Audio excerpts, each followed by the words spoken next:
He wore rags to test the woman who would raise his daughter. The first time I felt real dirt sink into the lines of my own hands, I was standing behind a shuttered laundromat, 2 blocks from Northgate Plaza, staring at a stranger in the cracked glass of a delivery door. The man in that reflection had hollow cheeks and a gray beard glued on in uneven patches, a stained canvas coat, 3 sizes too big, and boots with the left sole split open on purpose. Nobody in Denver would have recognized him. Not the founder of Meridian Global Group.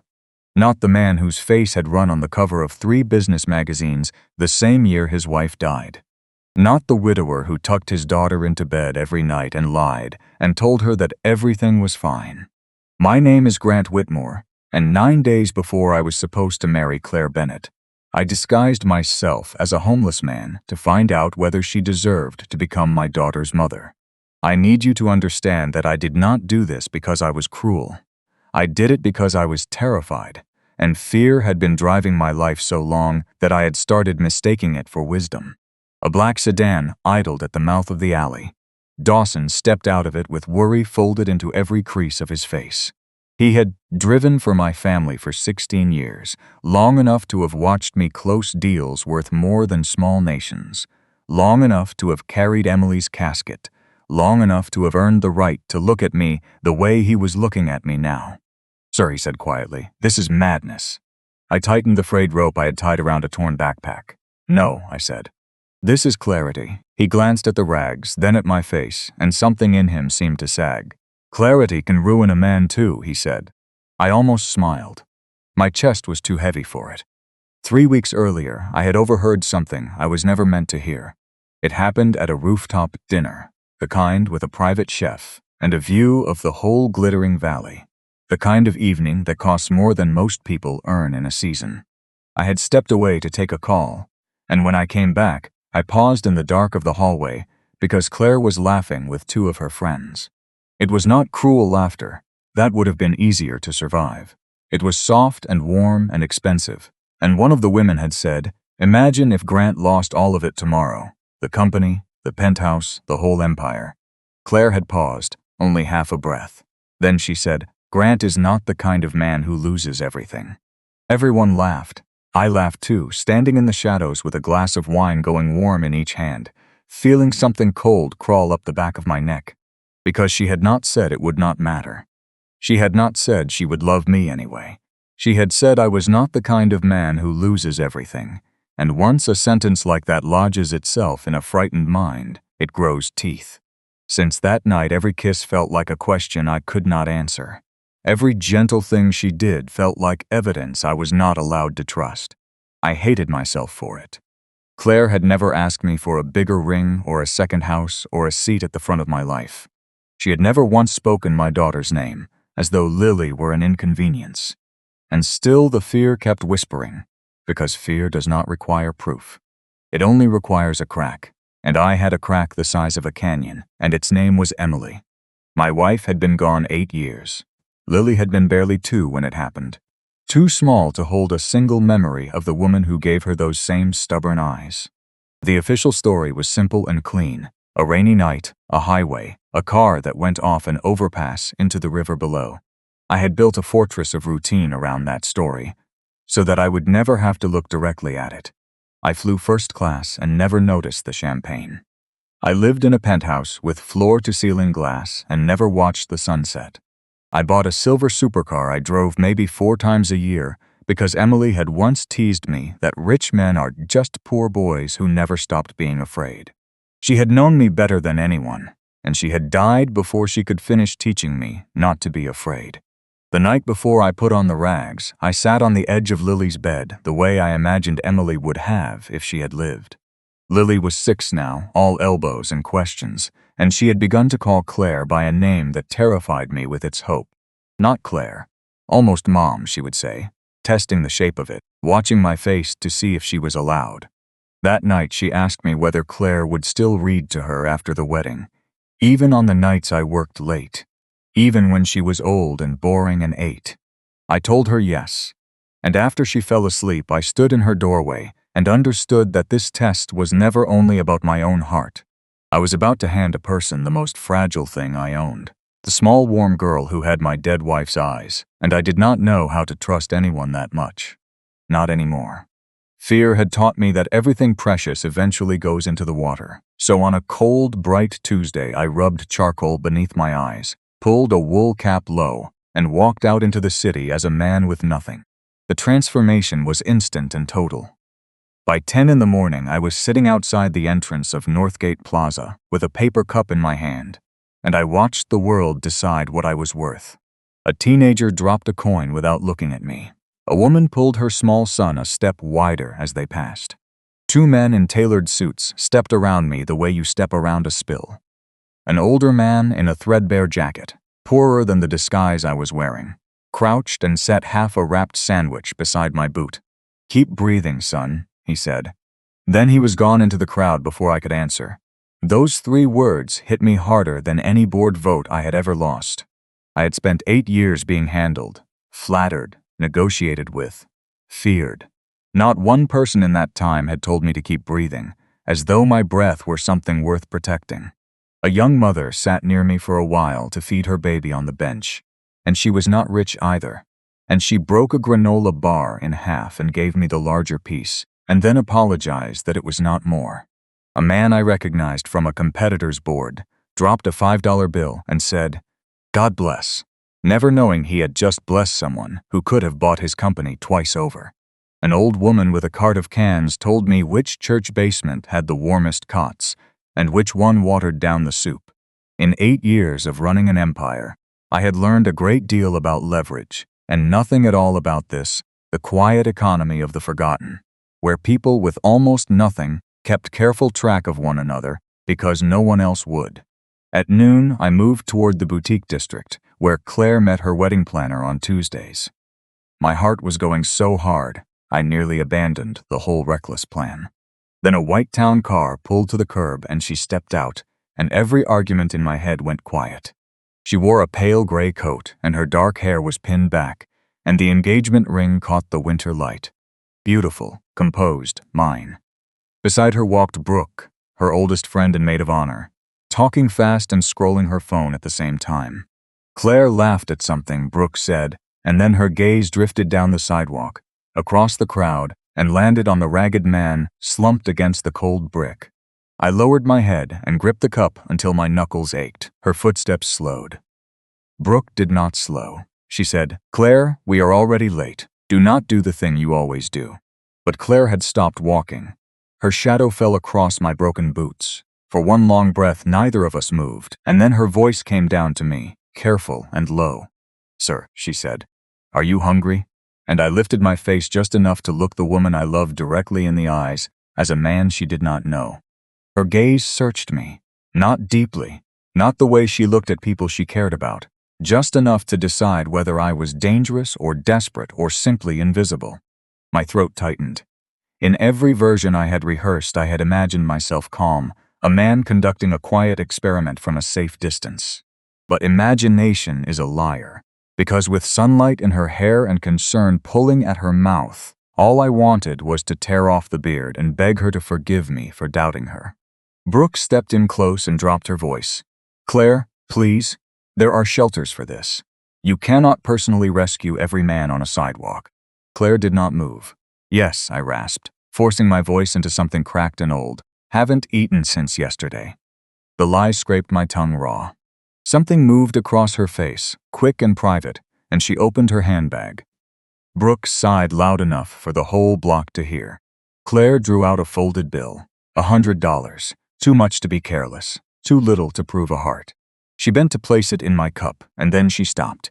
Her eyes had caught my hands. I had forgotten the scar. A thin pale line across the base of my right thumb, from a broken bottle the night I proposed to Emily a lifetime ago, back when I was a different and better and poorer man.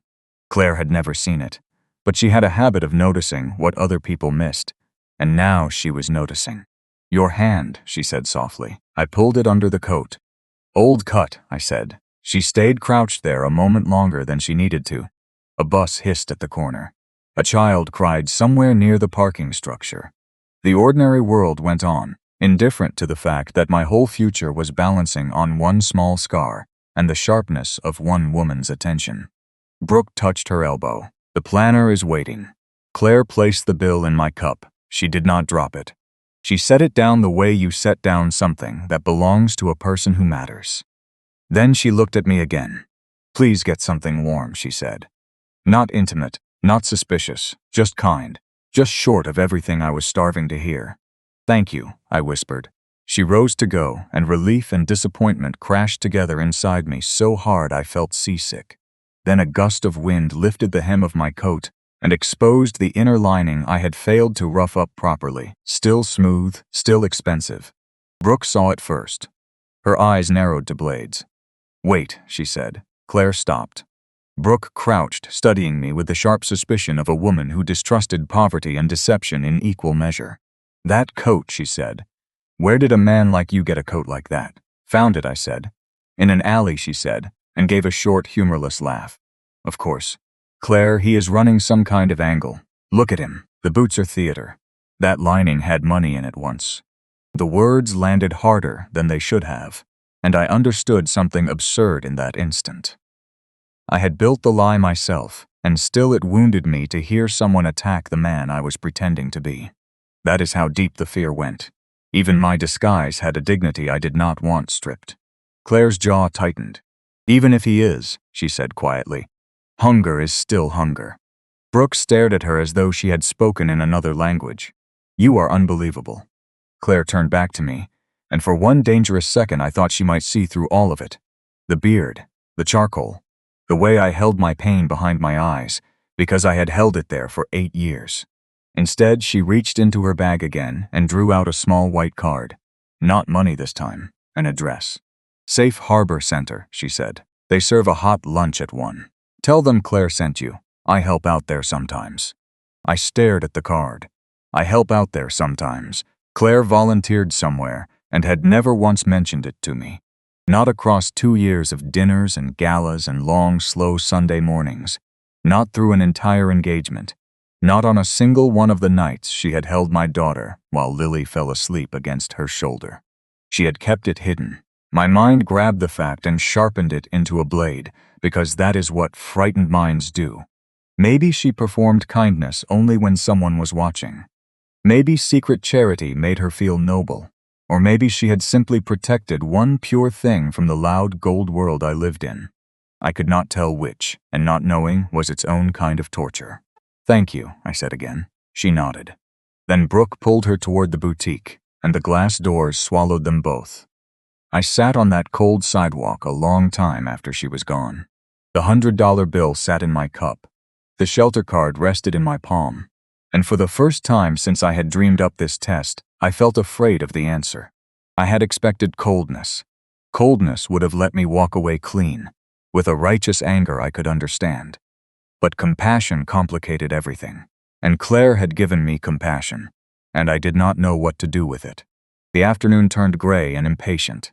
Office workers hurried past. A courier cursed the traffic. A man in a red tie told me to get a job without breaking stride. Every reaction taught me something ugly about the world I had been shielded from my whole adult life. When you have money, people study your face to learn how to please you. When you look poor, people study your face to learn how to avoid you. At 4:30, Dawson appeared across the street in the sedan and simply waited, the way we had agreed. If I touched my left ear twice, he would come. If I walked to him, the test was over. I did neither, because Claire had not finished surprising me. Around 5, she came out of the boutique alone. No Brooke, no planner, just Claire holding a white folder against her chest, her face troubled. She looked left and right, searching the sidewalk, and she was searching for me, for the beggar, not for Grant. I hunched down. She crossed to me and, in her pale coat, on a public street where strangers were already glancing, she lowered herself and sat on the cold concrete beside me. My chest went so tight I forgot how to breathe. People are staring, I said. I know, she said, looking straight ahead at the passing cars. I mind that staring is easier for them than helping. The sentence was so completely her, so exactly the woman I had fallen in love with, that my suspicion stumbled over its own feet. I stole a look at her through the fake hair. Your friend did not like me, I said. Brooke does not like anything she cannot control, Claire said. A ragged stranger she cannot control at all. What is she afraid of? I asked. Claire was quiet a moment. That comfort is thinner than it looks, she said. That any of us could end up on this side of the glass. A memory rose in me without permission. The first night I met Claire, at a hospital fundraiser I had attended only because a board seat required it. She had not been wearing diamonds. She had worn a plain navy dress and stood near the exit, while donors congratulated themselves over champagne. And I had written her off as one more polished society woman until I watched her slip out of the ballroom and sit on the floor beside an elderly janitor whose knee had given out. She had taken off her own shoes and waited with that man until help came. That was the woman I had proposed to. So why had I let a single overheard sentence poison 2 years of evidence? Because love is not usually defeated by betrayal. Far more often, it is defeated by fear wearing the mask of caution. What is your name? She asked me. The first name that came was a man I had been trying to forget. Walter, I said. Her eyes softened. My grandfather was a Walter, she said. He raised me after my parents were gone. He used to say the only time money ever tells the truth is the moment it leaves your hand. I had heard a version of those words once before, from Emily, on a night I had buried so deep I almost never let myself touch it. Hearing them now, from Claire, in the mouth of a dead grandfather I had never known, something in me cracked a little wider. Her phone rang. She glanced at the screen, and her whole posture changed. She stood and stepped a few paces away and answered. But the street was quiet enough that I heard every word. Yes, I saw the revised guest list, she said. A pause, no. We are not removing the safe harbor kids from the ceremony. My fingers tightened on the cup. Because they matter to me, she said, her voice low and steady. A longer pause, and then her tone hardened into something I had never heard from her. No, Grant does not have to approve every human being who walks into our wedding. I flinched at my own name, and I am not ashamed of them, no matter what Harold thinks. Harold Ashford had been my business partner for 19 years. He had stood beside me at Emily's funeral. He had signed the incorporation papers of Meridian with me in a diner before either of us owned a suit worth the name.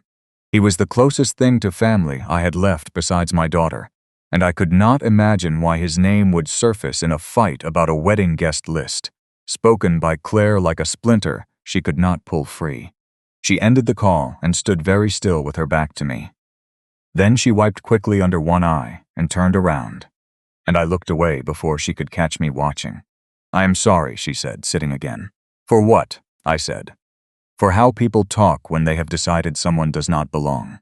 The words went into me quietly and found a locked room and settled there. My own father had raised me among men who measured a human being by what he owned, land and companies and cars and influence.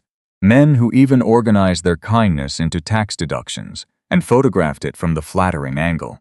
It had taken Emily to teach me another way to see, and then Emily was gone, and I had let the old way creep back in because wealth rewards forgetting. Claire looked at the card still in my hand. You did not go, she said. No, I said. Why? The honest answer nearly came out of me. Because I was waiting for you. Instead, I said, maybe I did not believe you.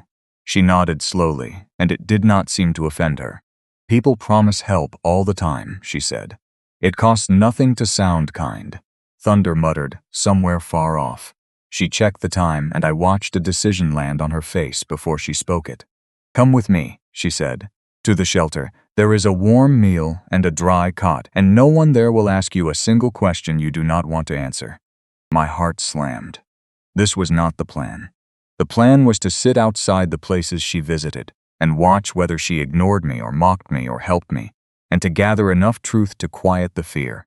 Following her meant walking into a world she had hidden from me, a world where the test might turn around and put me on trial instead. I cannot, I said. Her brows drew together. Why not? I do not go places with strangers. A faint smile touched her mouth. Good, she said. That means you still have some sense left.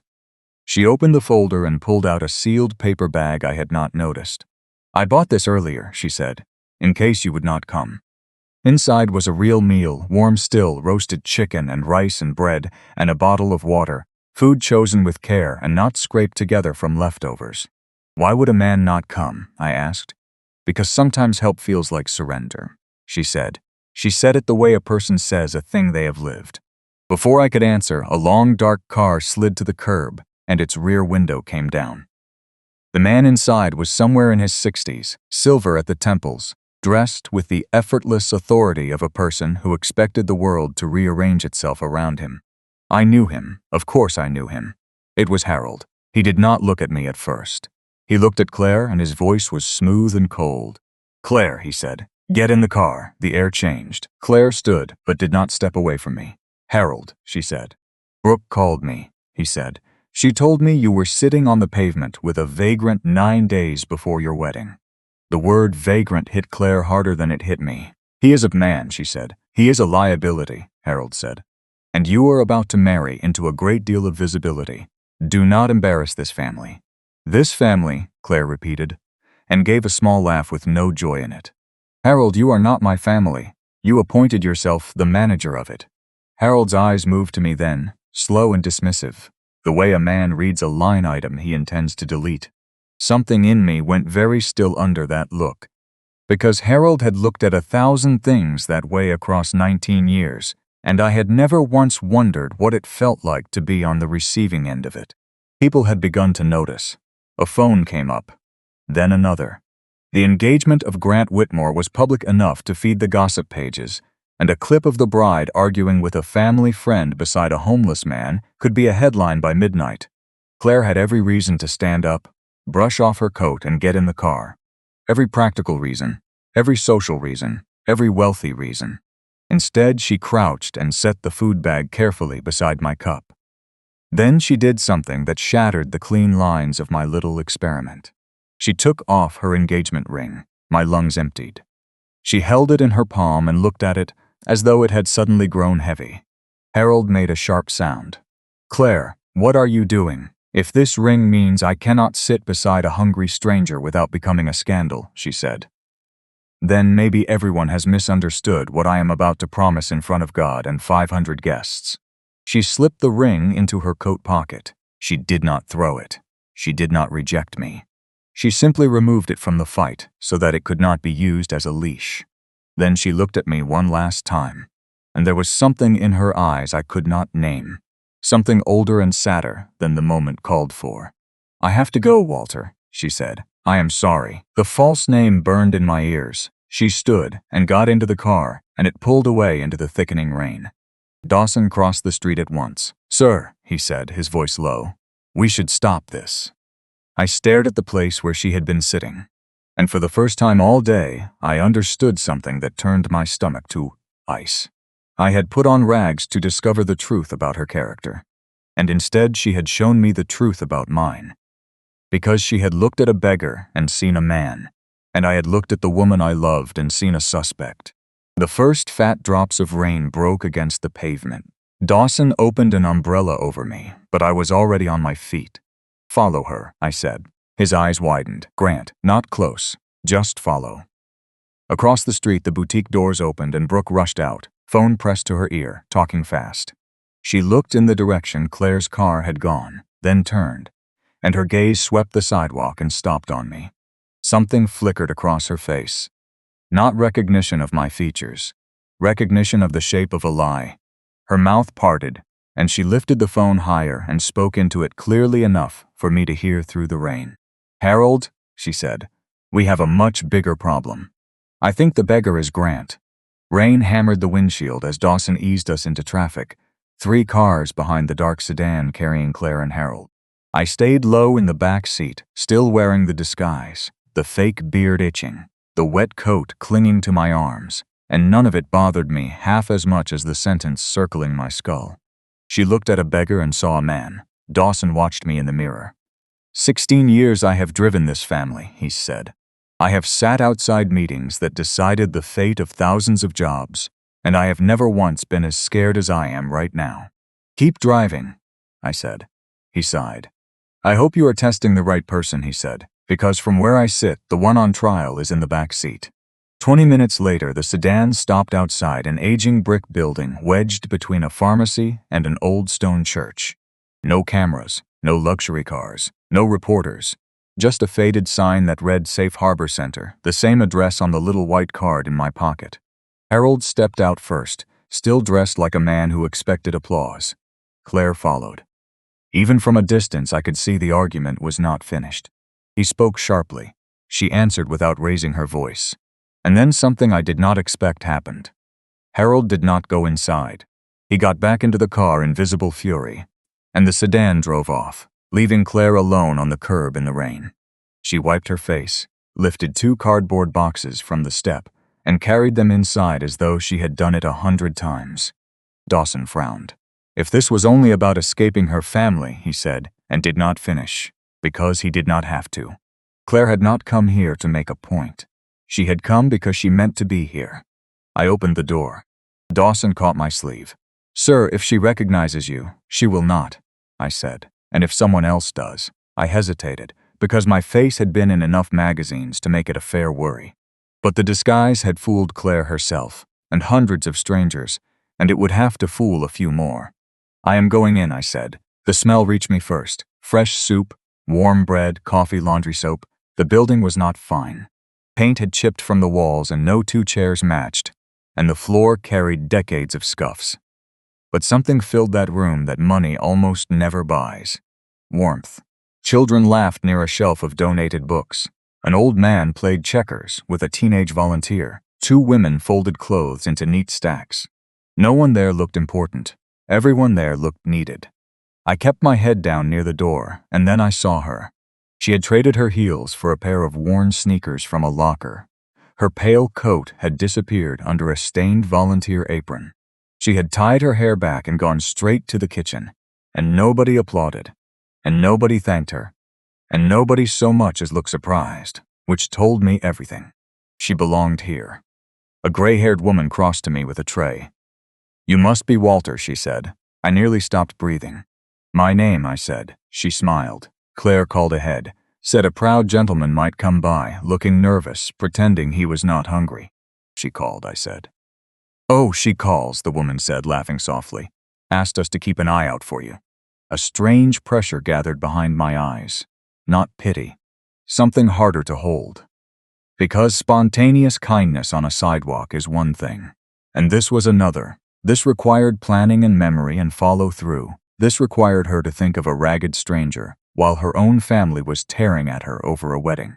"I do not want charity," I said. The woman looked at me with amused patience. "Neither does anyone," she said, and pressed the bowl into my hands. I ate because refusing would have insulted the people who believed I was starving. And while I ate, I watched Claire move through the room. She remembered names. She noticed who needed a second blanket. She crouched beside children, without once checking whether her clothes touched the floor. None of it looked performed.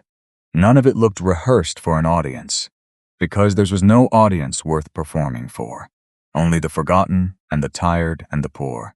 An old man in a faded army jacket sat down beside me. "First day," he said. I nodded. "Do not let her scare you," he said, and grinned. "Miss Claire scares everybody the first day." "How?" I asked. "By remembering your name," he said.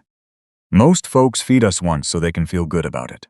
He nodded toward her. "She keeps coming back." "How long?" I asked. He scratched his jaw. 6 years maybe. Helped me get into housing. Helped my granddaughter with school supplies 2 winters running. Good soul. 6 years. I had known Claire, too, which meant she had been coming here long before she ever met me, long before my name meant a thing in her life. Not because of me and not because of my money, but because she had chosen to, over and over, in the rain, without applause. Across the room she looked up and our eyes nearly met. I dropped my gaze a half-second too slow. She frowned, and for a moment I was certain she had seen through me. Instead, she crossed the room with fresh bread and set it beside my bowl. "You have barely touched it," she said. "I am fine." "No," she said gently. "You are pretending." She sat on the bench across from me. "I have met a lot of proud people," she said. "Hunger is not usually the hardest thing for them to admit." "What is?" I asked. She considered me. "That they need someone," she said. The words went deeper than she could have known, because I did not need the bread. I needed certainty, and certainty was proving to be the one thing I could not swallow. A small girl in a yellow shirt tugged at Claire's apron. "Miss Claire, you came." "I promised I would, Emma," Claire said, and her whole face opened. The girl held up a crayon drawing.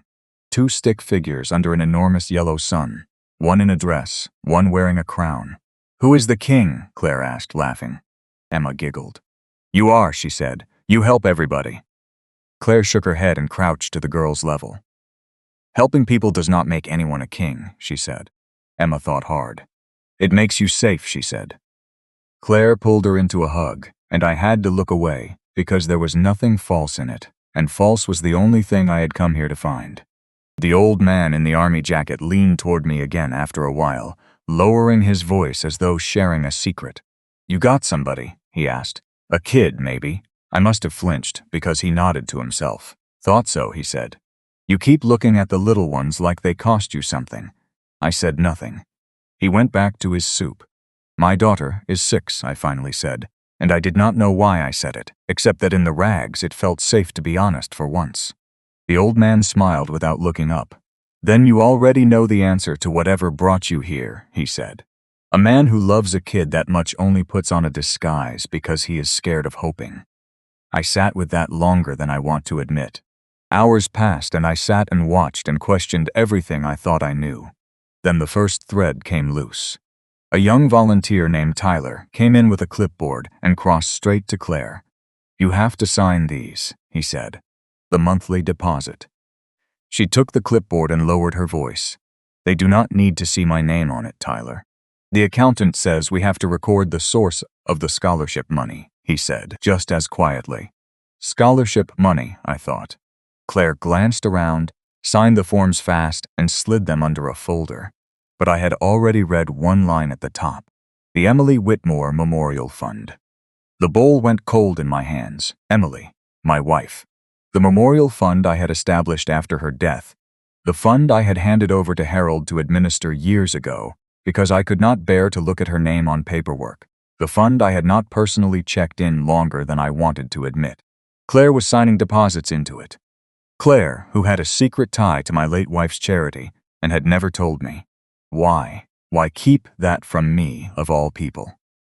My mind, which had spent all day trying to convict her of shallowness, could not make this new fact fit any of its theories, and the not fitting frightened me more than any of my suspicions had.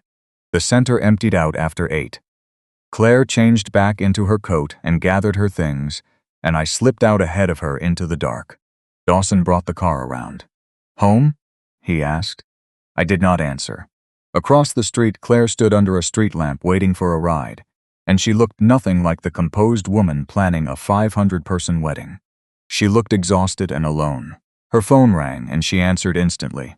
"No," she said, "do not tell Grant." My heartbeat stopped. She turned away from the street. "I will handle it myself," she said. A silence.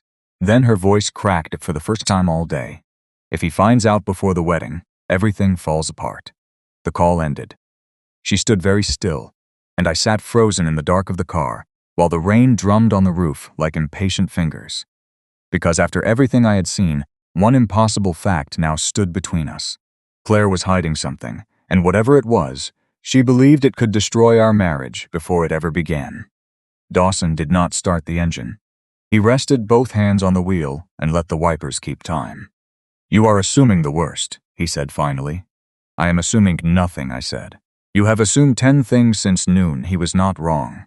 Fear writes the story long before the facts arrive. "I need to know who she is protecting," I said. I did not sleep. Dawson took me to a company apartment we kept for visiting executives, a place only 3 people knew existed, and I peeled the beard from my face and looked in the mirror at Grant Whitmore, successful and composed and hollow, and I thought the beggar I had invented seemed more honest than the man staring back. There were 23 missed calls on my real phone, 9 from Claire.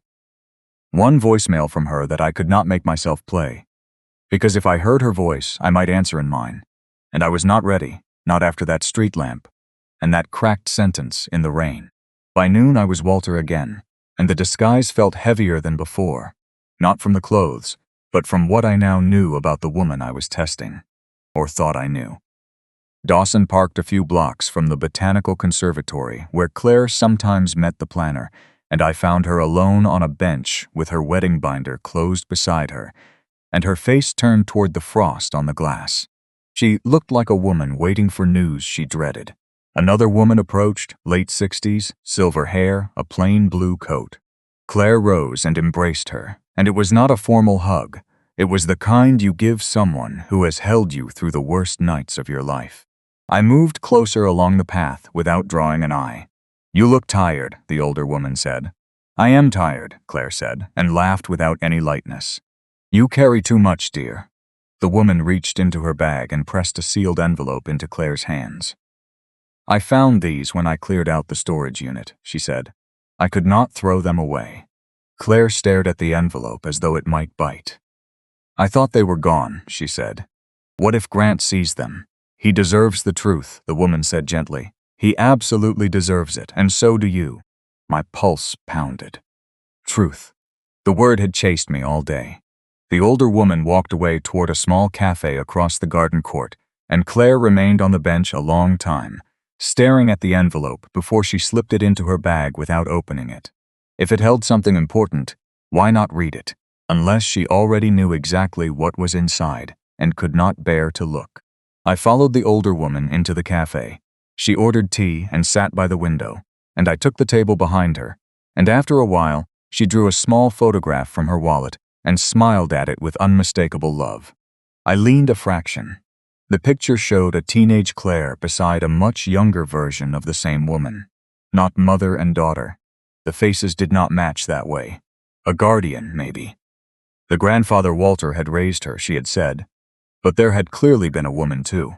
The cafe door opened and a man in his 70s came in, weathered, kind-eyed, moving carefully. "Margaret," he said, and the older woman looked up and smiled. "Daniel," she said. They embraced like old friends. He noticed the photograph in her hand. "Thinking about that night again," he said. "I am worried about the wedding," she said. He sat. "She has waited a long time to let herself be happy," he said. Margaret sighed. "I am worried she will keep punishing herself," she said. "She still blames herself, every single day, for something that was never her fault." I stopped breathing. "She was 17, Daniel said. A child." "Guilt does not care how old you were," Margaret said, and looked out the window toward the bench where Claire had been sitting. "I have told her 100 times. It was the storm. It was the driver. It was never her." The conversation dropped too low to follow, and then one sentence rose clear above the hum of the room. She promised Emily she would spend her whole life making it mean something. Emily. The name went through me like a live wire. I gripped the edge of the table. Emily. My Emily. Promised her what? When? How could a 17-year-old girl have made a promise to my wife? I left the cafe with more questions than I had walked in with, and none of them fit together, and all of them pointed in two opposite directions at once.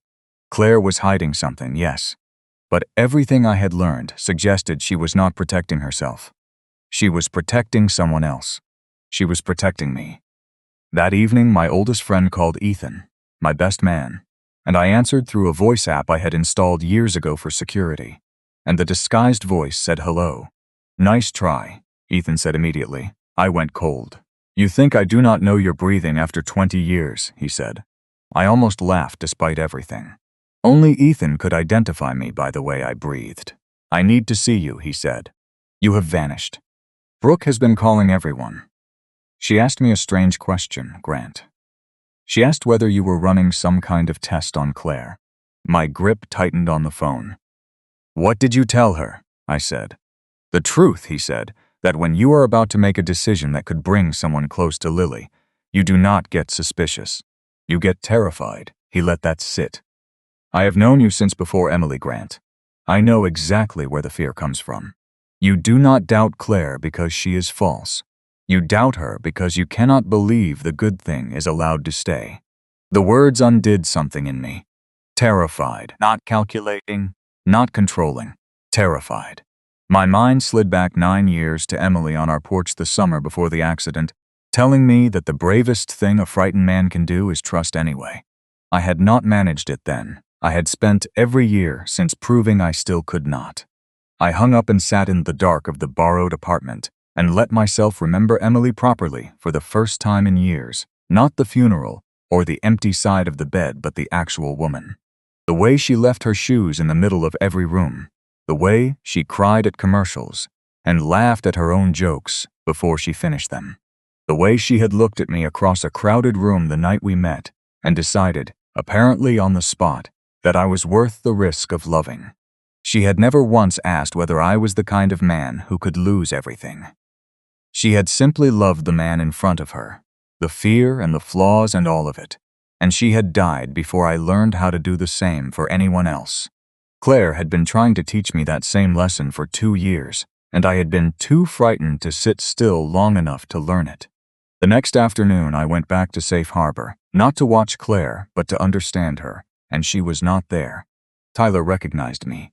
"Miss Claire is at the Children's Hospital today," he said. "St. Gabriel. She reads to the kids every Thursday. Has for years, always before me, always hidden not from the world but from me." Emma sat coloring in the little library. "Hi, Walter," she said as if we were old friends. "You came back. I knew you would. Miss Claire says sad people always come back. She says people need somewhere safe before they can tell the truth." "Emma," I said, sitting beside her, "is Miss Claire happy?" The child thought about it longer than most adults would. "Sometimes," she said. "Other times she cries after everybody leaves." Emma looked down at her drawing, but she always says the same thing. She frowned, working to remember it. "I hope he never hates me." The room seemed to tilt. "He," I said. "The man she is going to marry," Emma said, and went back to her crayons. A 6-year-old had just handed me the center of Claire's heart, without knowing she held it. Not confidence. Not calculation. Fear. The very same fear that had been driving me all along, only pointed in the opposite direction. She was afraid I would hate her. And I could not imagine what a woman who spent her days lifting up the forgotten could possibly have done to earn that fear. That night I drove myself, in the silver supercar I never used, to my own penthouse, and I stood in the doorway of my daughter's room. Lily was asleep with one arm thrown over a stuffed rabbit that Claire had won for her at a summer fair. On the shelf above her bed sat a framed photograph of a woman Lily had never gotten to know, Emily, laughing on a beach, and beside it, newer, a photograph of Lily and Claire with their faces, pressed cheek to cheek, both of them mid-laugh. I had bought the frame myself and never once really looked at it. I looked at it now. Lily stirred. "Daddy," she murmured, "is Claire coming tomorrow?" "I hope so, sweetheart," I said, and my voice did something I did not expect. "Good," Lily said, already sliding back into sleep. She promised. She never breaks a promise. I stood in the dark a long time after that. On the drive back, I did not take the supercar for speed. I drove it slowly, past the shelter with its lights off, past the hospital where a night nurse crossed a lit window, past all the ordinary places where my fiancée had been quietly spending herself for 6 years while I flew first class over her head and never once looked down. I had built an entire life designed to keep me from feeling small, and a woman who owned almost nothing had spent that same stretch of years making other people feel large. I still did not know what she was hiding, but I had stopped being able to pretend the hidden thing made her any less than me. The next morning, Dawson came in with 2 coffees and a face I had never seen him wear. Pity. "I made some calls," he said, and set a folder on the table. "I should not have. But you need to see it before you do anything you cannot take back." Inside were photographs. Not surveillance. Old event photos from Safe Harbor and St. Gabriel. Claire holding a bald little boy in a superhero cape. Claire on the floor beside a teenage girl with no hair. Claire beside a Christmas tree, reading to a circle of children. The dates on the backs made my chest ache. 6 years ago. 5, 4. Long before my name meant anything to her. "There is more," Dawson said. "The Emily Whitmore Memorial Fund. It is not what you think." "I do not even know what I think anymore," I said. He slid a second document across. "The annual contribution to the fund, year after year, the same amount, the same signature, was not made by the foundation or by Harold's office. It was made personally, by Claire Bennett. Out of her own accounts. That is impossible," I said. "She does not have that kind of money. Apparently she has been giving away almost everything she earns," Dawson said quietly. "For 6 years, into your late wife's fund." The room tilted again, and this time it did not straighten. For 2 years I had believed I understood Claire's finances. The way engaged people come to understand such things, and she had always described herself as comfortable, secure, nowhere near my level. So where had the money come from? And why, in the name of God, would she pour it secretly into a fund bearing the name of the wife I had lost? And then Dawson said the thing that broke the last of my composure. "There is one more record," he said. "The accident report. The one from Emily's crash." I pulled it because Claire's grandmother's storage unit was listed as evidence storage. Grant, the report was altered. Someone changed it, years ago, and the office that filed the amendment was Harold Ashford's. "I need to see her," I said. My voice did not sound like mine. At 10 the next morning I stood outside St. Gabriel Children's Hospital, wearing the disguise one final time, and the irony was not lost on me. The richer I was, the more I had to hide. The poorer I looked, the more the truth revealed itself. I found the pediatric wing and sat near the elevators and waited. At 11:15, Claire arrived, and she was not alone. Emma walked beside her in a yellow dress, holding her hand. And behind them, holding my daughter's hand, was Lily, my Lily. In a hospital corridor she had no reason to be in, with the woman I had spent 3 days interrogating in disguise. Behind them came Tyler and 2 volunteers carrying gifts in bright paper, and children from the ward gathered in the hall, and their excitement filled the corridor like light. "Is he coming?" one boy asked. "I think so," Claire said. "Really? I promise," she said, and the children cheered, because to them a promise from Claire was a law of nature. Who, I thought? Who are they waiting for? A celebrity, an athlete, someone the sick children had wanted to meet for years. Then Emma said, "Miss Claire says he is brave," and Claire crouched to my daughter and said, "He is, Lily, even when he is scared." Especially then. A hand landed on my shoulder. I spun. Brooke stood there without her sunglasses, looking straight at me. Not through me. At me. "You really went through with it," she said quietly. Every muscle in my body locked. "You have mistaken me for someone else," I said. "No," she said. "I really have not." "How long?" I asked. "Since the coat," she said. "That first day." "You told Claire," I said. She laughed, and there was no cruelty in it, only grief.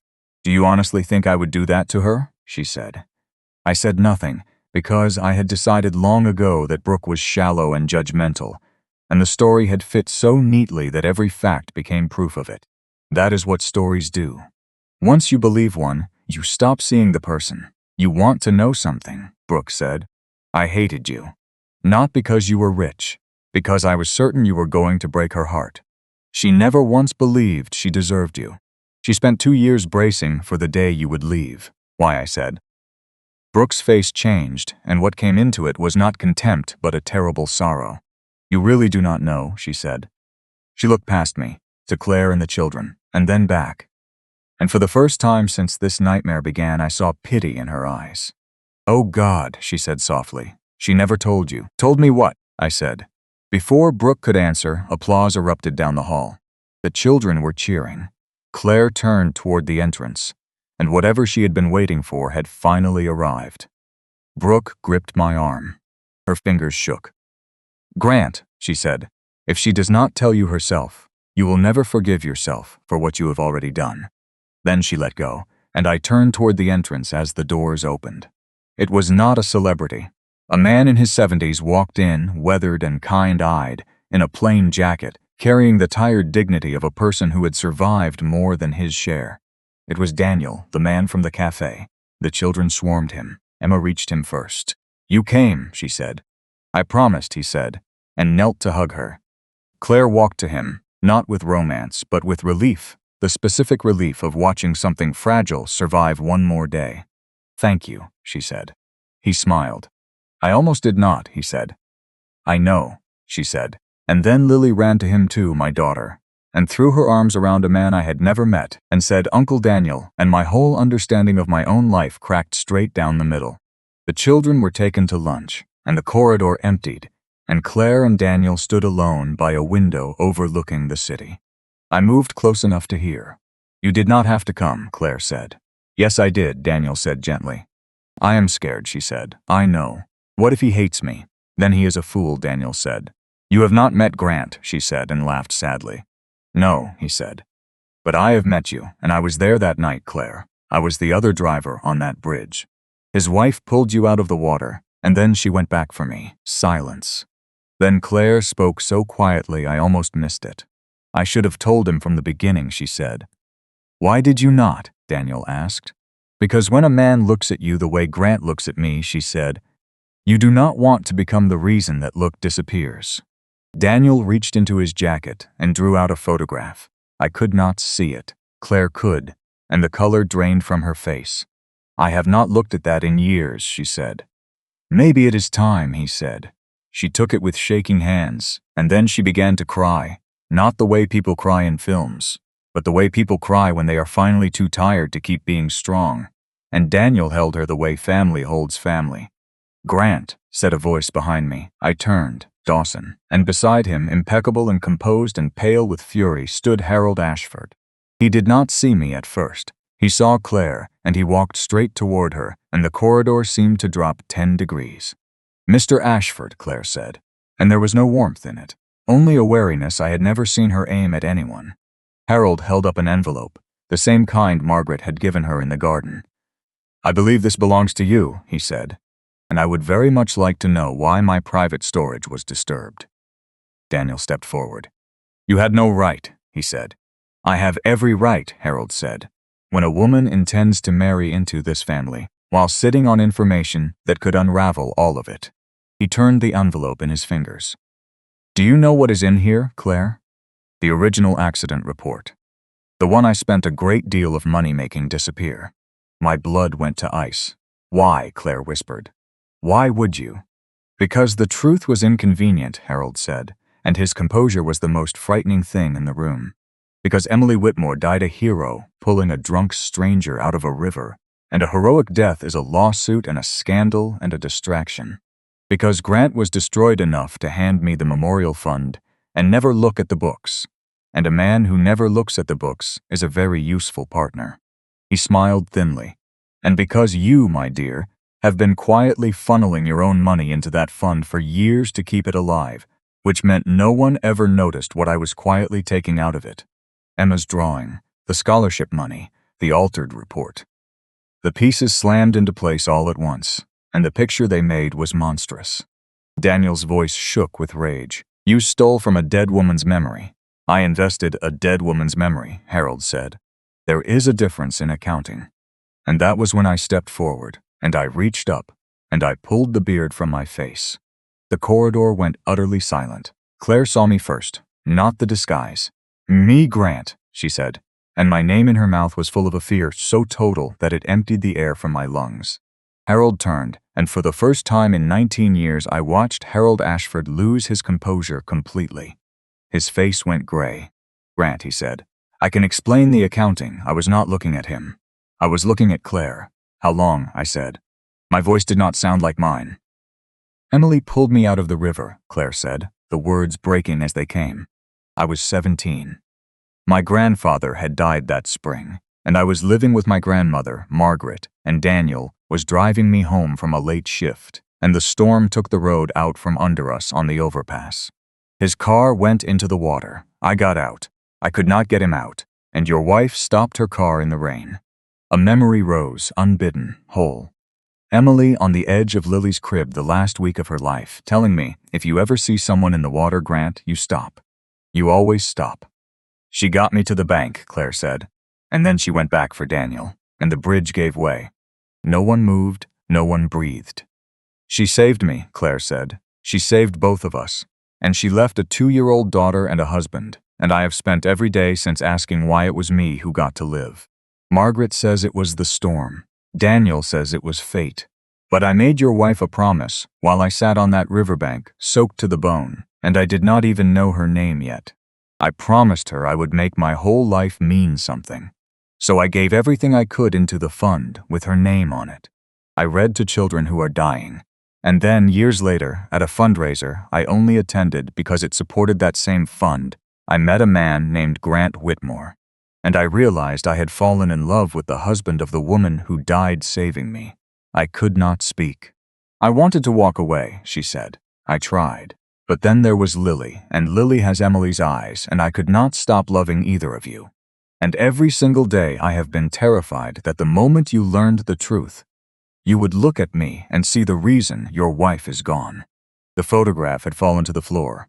I picked it up. It showed a soaked 17-year-old girl, wrapped in a paramedic's blanket, and kneeling beside her, holding her hand, was Emily. My Emily. Alive. The last photograph ever taken of her, taken by a first responder minutes before she went back into the water. And for the first time in 8 years, I understood that my wife had not died in an accident. She had died the way she had lived. She had stopped for someone in the water. And the person she stopped for had spent the rest of her life trying to be worthy of the gift, while I had spent 3 days in rags trying to catch her being unworthy of mine. I thought of every stranger who had shown me mercy on that sidewalk, while believing I had nothing to give them back.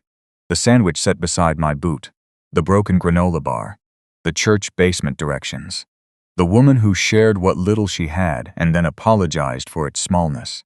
Not one of them had run a test. Not one of them had waited to be certain I deserved it. They had simply looked at a ruined man and decided he was still a man. And here was Claire, who had done exactly that every single day of her adult life, standing in front of me terrified that I would finally see her clearly and turn away. I turned to Harold. He had begun quietly to back toward the elevator. Dawson stepped in front of it. "You let me grieve a lie," I said. "You changed how my wife died so that I would be too broken to watch you. And you stole from the one thing I built to honor her." "Grant," Harold said, and his voice finally cracked. "It started small. 1 year the fund had a surplus. I told myself I would put it back." "How much?" I said. He did not answer. Dawson did. "Just over 4,600,000, he said, "over 9 years. Harold sank onto a waiting room chair as though his legs had simply quit, and the mask came off him too. At last, all the polish and certainty draining away, leaving an old man who had told himself a story for so long he had mistaken it for the truth. "I told myself she would have understood," he whispered, "Emily. I told myself the money was doing good in her name, so it did not matter whose hand moved it." He looked up, and his eyes were wet. "But that is not why I hid the report. I hid the report because if the world knew she died a hero, they would look closely. And if they looked closely, they would find me." He pressed his hands over his face. "God, help me. I let you mourn her wrong so that I could keep stealing from her." The police arrived 20 minutes later quietly, the way I asked, so the children upstairs would not see. Fraud. Embezzlement. Falsifying an official report. Harold did not resist. At the doors he stopped and turned back to me, and there was no calculation left in him, only a terrible clarity.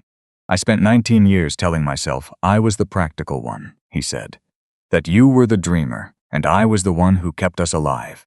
He shook his head slowly. "I was not keeping anything alive. I was just afraid, Grant. I was afraid of being poor again, the way we were in that diner. And I let the fear make every choice, until there was nothing left of the man who signed those first papers with you. Then he was gone, and I stood in a hospital corridor in a torn coat, and I understood that Harold and I had been running from the same thing our whole lives, and that fear had made a thief of him and a fool of me." Claire had not moved. "Are you angry?" she asked. I thought about the question honestly. I thought about the nights I had lain awake, building a case against her out of a single overheard sentence. I thought about the old man who told me to keep breathing, and Emma who told me sad people always come back, and my daughter who told me Claire never breaks a promise. I thought about Emily stopping her car in the rain. "I am angry," I said, "at myself." Claire closed her eyes. "I spent 3 days trying to find out whether you were good enough to raise my daughter," I said. "And the whole time you were the best of all of us. You have been keeping my wife alive with your own hands while I was busy forgetting her." "Grant," she said. "Emily did not die because of you," I said, and I heard my own voice steady for the first time in 8 years. "She died because of who she was, and she would have done it 100 times over, for a stranger, for you, for anyone in the water.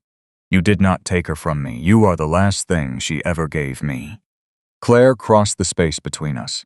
She did not do it because she had passed a test. She did it because she was finally, after 23 years, done being afraid. And so was I. I held her in that corridor in a fake beard and split boots, and down the hall my daughter came running with Emma and Daniel behind her, And Lily wrapped her arms around both of us at once and asked why I was dressed so silly. And for the first time in longer than I could remember, I laughed. We were married 3 months later. Not in a ballroom under gold chandeliers, not at the 5-star hotel where the reception had been booked, and where I quietly redirected the entire deposit to safe harbor instead. We were married in the courtyard of the shelter, on a bright cold morning, with folding chairs that did not match, and a choir of children who could not quite stay on key. Emma carried the flowers, Daniel gave a reading. Margaret cried into a handkerchief the whole time. Dawson stood as a groomsman and pretended he had something in his eye. And Lily, in a yellow dress, walked between us to the front, holding one of my hands and one of Claire's. And when the officiant asked who gives this family to one another, 5 dozen forgotten and rebuilt people said, "We do." Lily was the one who had insisted on that phrasing. She had asked the officiant, very seriously, at the rehearsal, whether a kid was allowed to give away a grown-up, and the officiant had told her that at this wedding, a kid was allowed to give away anyone she liked.